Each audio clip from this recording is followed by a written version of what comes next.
অল্পগুলো popcorn আমরা বাজার থেকে কিনি 10 টাকা 20 টাকা প্যাকেট, কিন্তু আমরা যদি একটু মাথা খাটাই তাহলে কিন্তু মুদিখানার দোকানে কাঁচা পপকর্ন অর্থাৎ এরকম কাঁচা ভুট্টা পাওয়া যায়। এটা যদি আমরা বাসায় এনে এভাবে ভাজি তাহলে কিন্তু আমাদের অনেক সাশ্রয় হয় এবং অনেক হয়।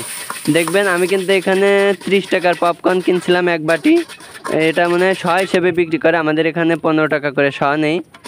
আপনাদের এলাকায়ও খোঁজ নিলে পাইতে পারেন, অথবা যারা পপকর্ন বিক্রি করে তাদের কাছে কিন্তু কাঁচাটা আপনি কিনতে চাইলে অবশ্যই তারা দিবে। আর এটা ভাজা কিন্তু একদমই সহজ, কারণ দেখতেছেন খরচও অনেক কম। কড়াইটা গরম হলে অল্প পরিমাণে তেল দিতে হবে, বেশি তেল দেওয়া যাবে না, দিলে দেখতেই পারতেছেন আমি কিভাবে প্রসেসিং করতেছি। অল্প পরিমাণে তেল দিয়ে একটু ভাজাভাজি করতে হবে, করে একটু লবণ দিতে হবে পরিমাণ মতো দিয়ে, কিন্তু এটা পাশে বড় একটা ঢাকন রাখবেন অবশ্যই, তা নাহলে কিন্তু সব ছুটে একদম পালাবে।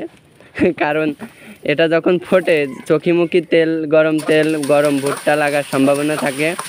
দেখতেই পারতেছেন আমি কড়াইয়ের ভিতরে দিছি যখন, একটু পরেই কিন্তু সবগুলো ফুটা শুরু হয়ে গেছে। আর ঢাকুন দিয়ে ঢাকে ওর ভিতরে কিন্তু অবশ্যই নাড়ানাড়ি করতে হবে, তা না হলে ওই তল থেকে পুড়ে যাওয়ার সম্ভাবনা আছে।